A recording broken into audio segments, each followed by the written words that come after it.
ਅੱਜ ਦੀ ਇਹ ਸੱਚੀ ਕਹਾਣੀ ਸੁਣ ਕੇ ਤੁਹਾਡੇ ਵੀ ਰੌਂਗਟੇ ਖੜੇ ਹੋ ਜਾਣਗੇ। ਇੱਥੇ 12 ਸਾਲ ਦੀ ਬੱਚੀ ਨੂੰ ਵੀ ਨਹੀਂ ਛੱਡਿਆ ਜਾਂਦਾ। ਮਰਦ, ਔਰਤ, ਬੱਚੇ ਕੋਈ ਵੀ ਹੋਣ ਜਾਂ ਫਿਰ ਉਹਨਾਂ ਦੀ ਕੋਈ ਵੀ ਉਮਰ ਹੋਵੇ, ਉਸ ਨਾਲ ਕਿਵੇਂ ਹਵਸ ਦੇ ਸ਼ਿਕਾਰੀ ਜ਼ੁਲਮ ਕਰਦੇ ਹਨ। ਉਹ ਆਪਣੀ ਪਿਆਸ ਬੁਝਾਉਣ ਲਈ ਬੱਚਿਆਂ ਤੱਕ ਨੂੰ ਵੀ ਨਹੀਂ ਛੱਡਦੇ।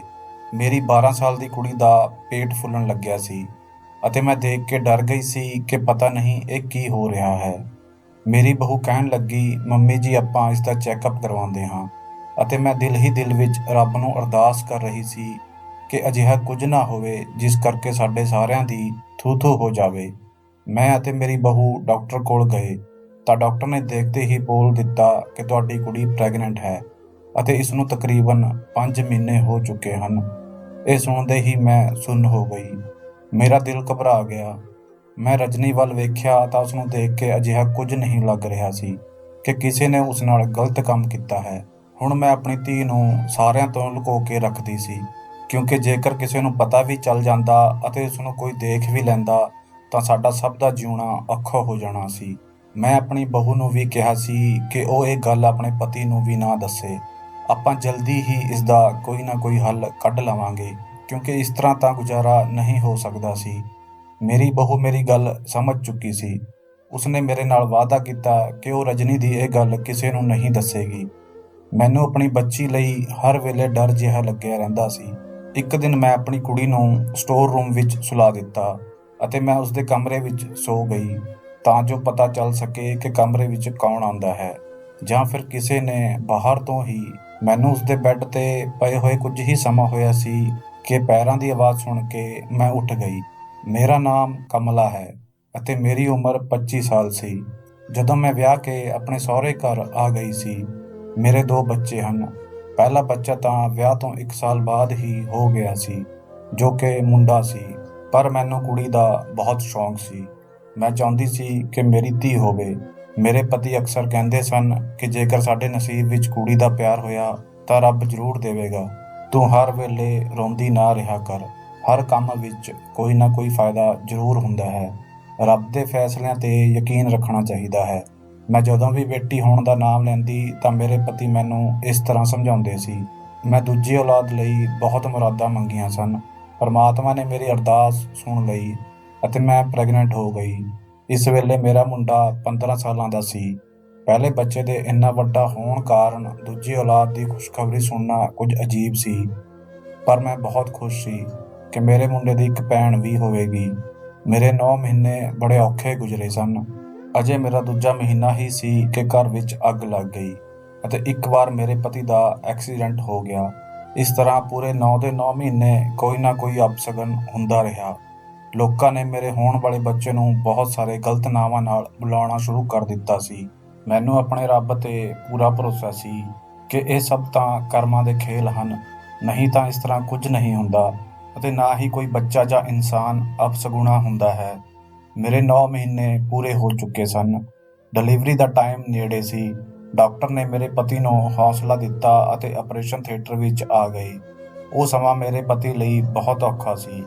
ਰੱਬ ਨੇ ਸਾਡੀਆਂ ਅਰਦਾਸਾਂ ਨੂੰ ਬੂਰ ਪਾ ਦਿੱਤਾ ਅਤੇ ਪਰੀਆਂ ਵਰਗੀ ਬੇਟੀ ਮੇਰੀ ਗੋਦੀ ਵਿੱਚ ਆ ਗਈ। ਮੇਰੇ ਪੈਰ ਜ਼ਮੀਨ 'ਤੇ ਨਹੀਂ ਟਿਕ ਰਹੇ ਸਨ। ਮੈਂ ਬਹੁਤ ਖੁਸ਼ ਸੀ ਕਿ ਪਰਮਾਤਮਾ ਨੇ ਮੈਨੂੰ ਧੀ ਦੀ ਦਾਤ ਬਖਸ਼ੀ ਹੈ। ਮੈਂ ਆਪਣੀ ਕੁੜੀ ਦਾ ਨਾਮ ਰਜਨੀ ਰੱਖਿਆ ਸੀ। ਮੇਰਾ ਬੇਟਾ ਅਰਮਾਨ ਆਪਣੀ ਭੈਣ ਦਾ ਬਹੁਤ ਖਿਆਲ ਰੱਖਦਾ ਸੀ, ਪਰ ਜਦੋਂ ਵੀ ਉਹ ਸਕੂਲ ਤੋਂ ਆਉਂਦਾ ਤਾਂ ਅਕਸਰ ਗੁੰਮਸੁੰਮ ਰਹਿੰਦਾ ਸੀ। ਮੈਂ ਕਈ ਵਾਰ ਉਸ ਤੋਂ ਪੁੱਛਿਆ ਕਿ ਬੇਟਾ ਕੀ ਗੱਲ ਹੈ, ਤਾਂ ਉਸਨੇ ਕਿਹਾ ਕਿ ਸਕੂਲ ਦੇ ਬੱਚੇ ਮੈਨੂੰ ਚਿੜਾਉਂਦੇ ਹਨ ਕਿ ਤੂੰ 15 ਸਾਲਾਂ ਦਾ ਹੋ ਚੁੱਕਿਆ ਹੈ ਅਤੇ ਤੇਰੇ ਮਾਂ-ਬਾਪ ਨੇ ਹੁਣ ਬੇਟੀ ਪੈਦਾ ਕੀਤੀ ਹੈ। ਅਸੀਂ ਅਕਸਰ ਅਜਿਹੀਆਂ ਗੱਲਾਂ 'ਤੇ ਬੱਚਿਆਂ ਨੂੰ ਬਹੁਤ ਮਾਰਦੇ ਹਾਂ ਜਾਂ ਫਿਰ ਝਿੜਕ ਕੇ ਚੁੱਪ ਕਰਵਾ ਦਿੰਦੇ ਹਾਂ, ਪਰ ਬੱਚੇ ਸਭ ਸਮਝਦੇ ਹਨ। ਸਾਡਾ ਜ਼ਮਾਨਾ ਹੋਰ ਸੀ। ਅੱਜ ਕੱਲ੍ਹ ਦੇ ਬੱਚਿਆਂ ਦੇ ਆਪਣੇ ਮਸਲੇ ਇੰਨੇ ਹਨ ਕਿ ਉਹ ਅਕਸਰ ਡਿਪਰੈਸ਼ਨ ਦਾ ਸ਼ਿਕਾਰ ਰਹਿੰਦੇ ਹਨ। ਜਦੋਂ ਅਰਮਾਨ ਨੇ ਮੈਨੂੰ ਇਹ ਗੱਲ ਦੱਸੀ ਤਾਂ ਇੱਕ ਪਲ ਲਈ ਮੈਂ ਸੋਚਾਂ ਵਿੱਚ ਪੈ ਗਈ, ਕਿਉਂਕਿ ਆਪਣੇ ਬੇਟੇ ਨੂੰ ਦੱਸਣ ਲਈ ਮੇਰੇ ਕੋਲ ਕੁਝ ਨਹੀਂ ਸੀ। ਫਿਰ ਕੁਝ ਸੋਚ ਕੇ ਮੈਂ ਉਸ ਕੋਲ ਬੈਠ ਗਈ ਅਤੇ ਮੈਂ ਉਸਨੂੰ ਦੱਸਿਆ ਕਿ ਬੇਟਾ, ਇਹ ਤਾਂ ਰੱਬ ਦੀ ਦੇਣ ਹੈ ਅਤੇ ਤੈਨੂੰ ਖੁਸ਼ ਹੋਣਾ ਚਾਹੀਦਾ ਹੈ ਕਿ ਤੇਰੀ ਭੈਣ ਆਈ ਹੈ, ਜਿਸ ਨਾਲ ਤੂੰ ਹਰ ਦੁੱਖ ਸੁੱਖ ਵੰਡ ਸਕਦਾ ਹੈ ਜਦੋਂ ਉਹ ਵੱਡੀ ਹੋਵੇਗੀ। ਮੈਂ ਉਸਨੂੰ ਸਮਝਾਇਆ ਕਿ ਜੇਕਰ ਕੱਲ੍ਹ ਨੂੰ ਤੇਰੇ ਪਾਪਾ ਅਤੇ ਮੈਂ ਇਸ ਦੁਨੀਆ ਵਿੱਚ ਨਹੀਂ ਰਹੇ ਤਾਂ ਤੂੰ ਇਕੱਲਾ ਹੋਵੇਂਗਾ। ਤੈਨੂੰ ਕੋਈ ਪਰੇਸ਼ਾਨੀ ਹੋਵੇਗੀ ਤਾਂ ਕੀ ਤੂੰ ਉਸਨੂੰ ਲੋਕਾਂ ਨਾਲ ਵੰਡਦਾ ਫਿਰੇਂਗਾ?" ਤਾਂ ਉਸਨੇ ਕਿਹਾ, "ਨਹੀਂ ਮੰਮੀ।" ਤਾਂ ਮੈਂ ਉਸਨੂੰ ਦੱਸਿਆ ਕਿ ਬੇਟਾ, ਤੂੰ ਉਹ ਗੱਲ ਆਪਣੀ ਭੈਣ ਨਾਲ ਕਰ ਸਕਦਾ ਹੈ। ਉਹ ਕਿਸੇ ਨੂੰ ਨਹੀਂ ਦੱਸੇਗੀ ਅਤੇ ਉਹ ਤੇਰਾ ਖਿਆਲ ਰੱਖੇਗੀ ਜਿਵੇਂ ਮੈਂ ਰੱਖਦੀ ਹਾਂ। ਭੈਣਾਂ ਲਈ ਭਾਈ ਬਹੁਤ ਪਿਆਰੇ ਹੁੰਦੇ ਹਨ। ਅਰਮਾਨ ਸਮਝ ਚੁੱਕਿਆ ਸੀ। ਉਸਨੂੰ ਮੇਰੀ ਗੱਲ ਸਮਝ ਆ ਚੁੱਕੀ ਸੀ। ਅਸੀਂ ਸਾਰੇ ਰਜਨੀ ਨੂੰ ਬਹੁਤ ਪਿਆਰ ਕਰਦੇ ਸੀ। ਉਹ ਦਿਨ ਬ ਦਿਨ ਬਹੁਤ ਸੋਹਣੀ ਹੁੰਦੀ ਜਾ ਰਹੀ ਸੀ। ਮੈਂ ਰੋਜ਼ ਉਸਦੀ ਨਜ਼ਰ ਉਤਾਰਦੀ ਸੀ। ਇੱਕ ਵਾਰ ਰਜਨੀ 7 ਸਾਲ ਦੀ ਸੀ ਕਿ ਉਸਨੂੰ ਬੁਖਾਰ ਹੋ ਗਿਆ। ਅਸੀਂ ਪਿੰਡ ਅਤੇ ਸ਼ਹਿਰ ਦੇ ਸਾਰੇ ਡਾਕਟਰਾਂ ਕੋਲ ਇਲਾਜ ਕਰਵਾਇਆ, ਪਰ ਉਸਨੂੰ ਆਰਾਮ ਨਹੀਂ ਹੋਇਆ। ਤੰਗ ਆ ਕੇ ਅਸੀਂ ਇੱਕ ਔਰਤ ਕੋਲ ਗਏ ਜਿਸ ਦਾ ਅਸੀਂ ਬਹੁਤ ਨਾਮ ਸੁਣ ਰੱਖਿਆ ਸੀ। ਉਹ ਬੱਚਿਆਂ 'ਤੇ ਕੁਝ ਮੰਤਰ ਪੜ੍ਹ ਕੇ ਫੂੰਕ ਮਾਰਦੀ ਸੀ। ਮੈਂ ਰਜਨੀ ਨੂੰ ਲੈ ਕੇ ਉਸ ਕੋਲ ਗਈ ਤਾਂ ਉਹ ਮੇਰੀ ਬੱਚੀ ਨੂੰ ਦੇਖਦੇ ਹੀ ਕਹਿਣ ਲੱਗੀ ਕਿ ਬੇਟੀ, ਇਸ ਦਾ ਚਿਹਰਾ ਲੁਕੋ ਕੇ ਰੱਖਿਆ ਕਰ। ਕਿਸੇ ਦਿਨ ਤੇਰੀ ਇਹ ਬੱਚੀ ਕਿਸੇ ਆਪਣੇ ਦੇ ਹੱਥੋਂ ਤਬਾਹ ਹੋ ਜਾਵੇਗੀ। ਛੋਟੀ ਉਮਰ ਵਿੱਚ ਇਹ ਤੇਰਾ ਮੂੰਹ ਕਾਲਾ ਕਰ ਦੇਵੇਗੀ। ਮੇਰੇ ਪਤੀ ਉਸ ਵੇਲੇ ਨਾਲ ਹੀ ਸਨ। ਉਹ ਸਾਨੂੰ ਦੋਨਾਂ ਨੂੰ ਲੈ ਕੇ ਫੌਰਨ ਘਰ ਆ ਗਏ ਅਤੇ ਮੈਨੂੰ ਬਹੁਤ ਝਿੜਕਿਆ ਕਿ ਮੈਂ ਕਿਹੋ ਜਿਹੇ ਲੋਕਾਂ ਕੋਲ ਉਹਨਾਂ ਦੀ ਬੇਟੀ ਨੂੰ ਲੈ ਕੇ ਜਾ ਰਹੀ ਹਾਂ। ਉਸ ਔਰਤ ਦੀ ਗੱਲ ਸੁਣ ਕੇ ਮੈਂ ਡਰ ਗਈ ਸੀ। ਮੈਨੂੰ ਆਪਣੀ ਬੱਚੀ ਦੀ ਕਿਸਮਤ ਤੋਂ ਡਰ ਲੱਗਣ ਲੱਗਿਆ ਸੀ। ਉਸਦੇ ਸਕੂਲ ਜਾਣ ਅਤੇ ਪੜ੍ਹਨ ਦੇ ਦਿਨ ਸਨ। ਉਸ ਔਰਤ ਦੀ ਗੱਲ ਸੁਣ ਕੇ ਮੈਂ ਉਸਨੂੰ ਸਕੂਲ ਵੀ ਨਹੀਂ ਜਾਣ ਦਿੱਤਾ ਅਤੇ ਘਰ ਬਿਠਾ ਲਿਆ।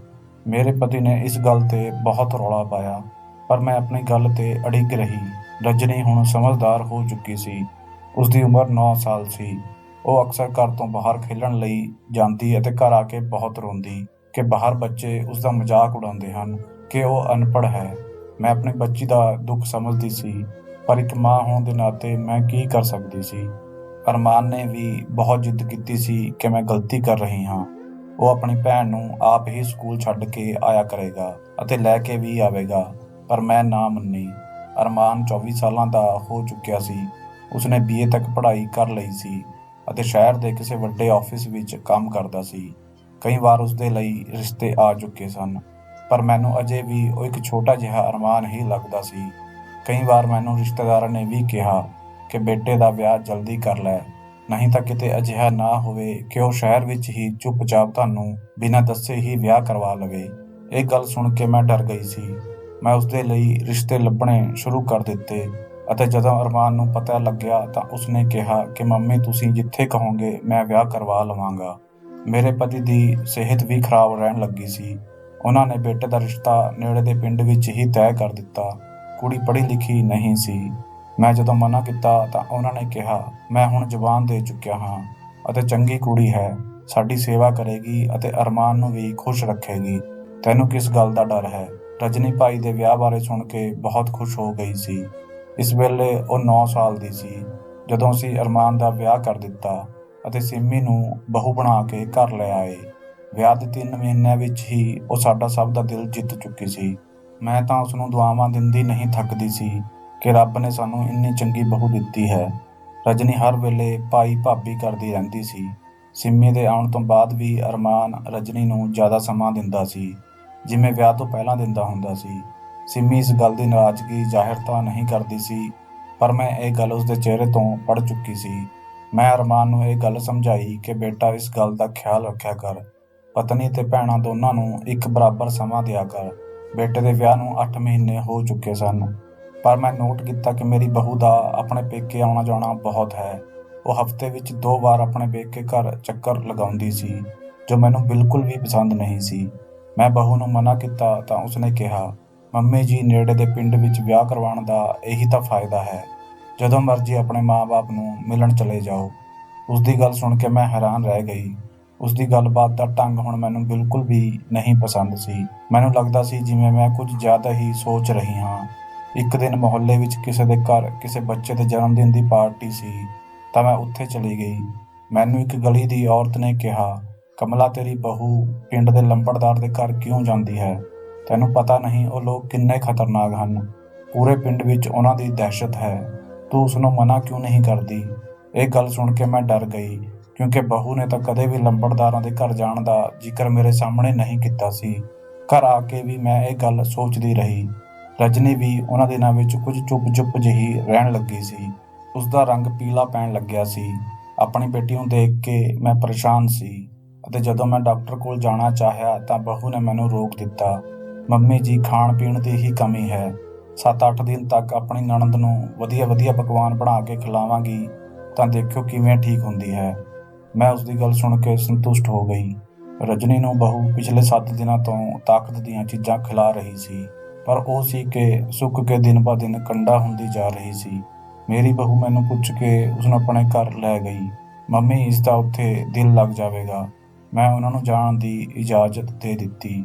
ਰਜਨੀ ਬਹੁਤ ਸੋਹਣੀ ਸੀ, ਪਰ ਹੁਣ ਉਸਨੂੰ ਦੇਖ ਕੇ ਕੋਈ ਵੀ ਨਹੀਂ ਕਹਿ ਸਕਦਾ ਸੀ ਕਿ ਇਹ ਪਹਿਲਾਂ ਵਾਲੀ ਰਜਨੀ ਹੈ। ਦਿਨ ਲੰਘਦੇ ਜਾ ਰਹੇ ਸਨ, ਪਰ ਉਸਦੀ ਸਿਹਤ ਵਿੱਚ ਕੁਝ ਫਰਕ ਨਾ ਆਇਆ। ਮੈਂ ਆਪਣੇ ਪਤੀ ਨੂੰ ਇਸ ਬਾਰੇ ਦੱਸਿਆ ਤਾਂ ਉਹਨਾਂ ਨੇ ਕਿਹਾ ਕਿ ਸ਼ਹਿਰ ਲੈ ਚੱਲਦੇ ਹਾਂ ਜਿਸ ਦਿਨ ਅਰਮਾਨ ਆਵੇਗਾ। ਅਰਮਾਨ ਹੁਣ ਹਫ਼ਤੇ 10 ਦਿਨ ਬਾਅਦ ਘਰ ਆਉਣ ਲੱਗਿਆ ਸੀ। ਆਫਿਸ ਵਿੱਚ ਸ਼ਾਇਦ ਕੰਮ ਵੱਧ ਚੁੱਕਿਆ ਸੀ। ਰਜਨੀ ਦਾ ਜਨਮ ਦਿਨ ਸੀ। ਉਹ ਪੂਰੇ 10 ਸਾਲ ਦੀ ਹੋਣ ਵਾਲੀ ਸੀ।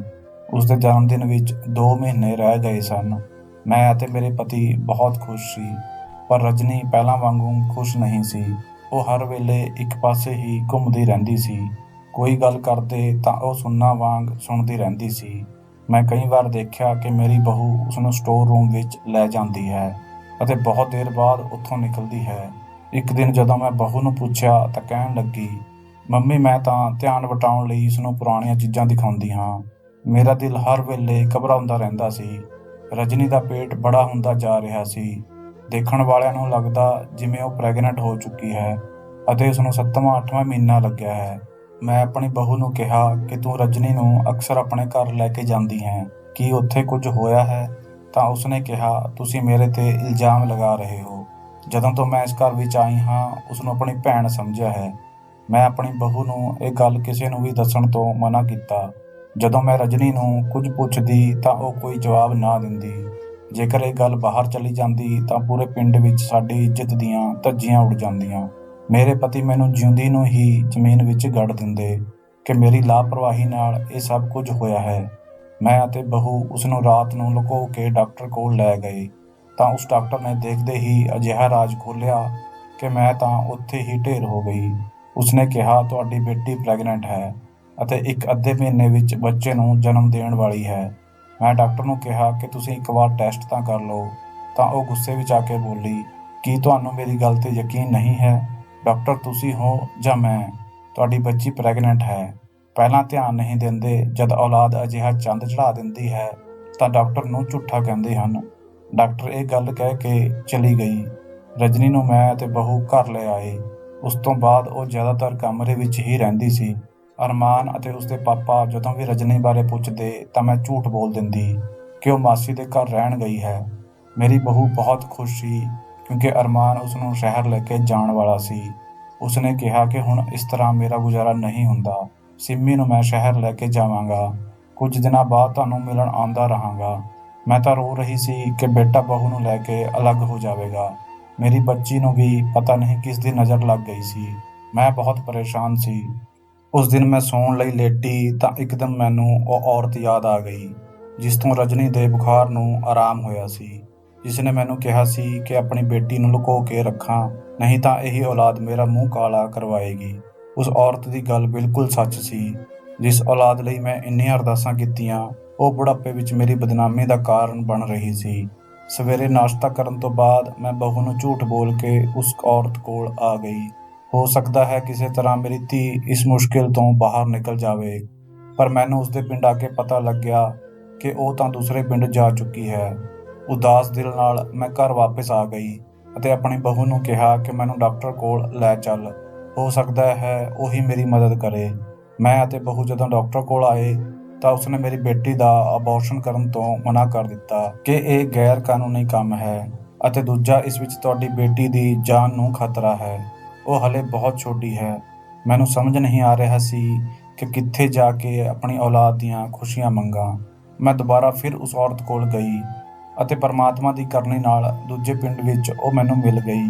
ਜਦ ਮੈਂ ਉਸਨੂੰ ਸਾਰੀ ਗੱਲ ਦੱਸੀ ਤਾਂ ਉਸਨੇ ਮੈਨੂੰ ਇੱਕ ਦਵਾਈ ਦਿੱਤੀ ਅਤੇ ਕਿਹਾ ਕਿ ਇਹ ਆਪਣੀ ਕੁੜੀ ਨੂੰ ਪਿਲਾ ਅਤੇ ਉਸਦੇ ਬੈੱਡ 'ਤੇ ਖੁਦ ਸੌ ਜਾਈਂ, ਤੈਨੂੰ ਪਤਾ ਚੱਲ ਜਾਵੇਗਾ ਤੇਰੀ ਬੱਚੀ ਕਿਵੇਂ ਪ੍ਰੈਗਨੈਂਟ ਹੋਈ ਹੈ।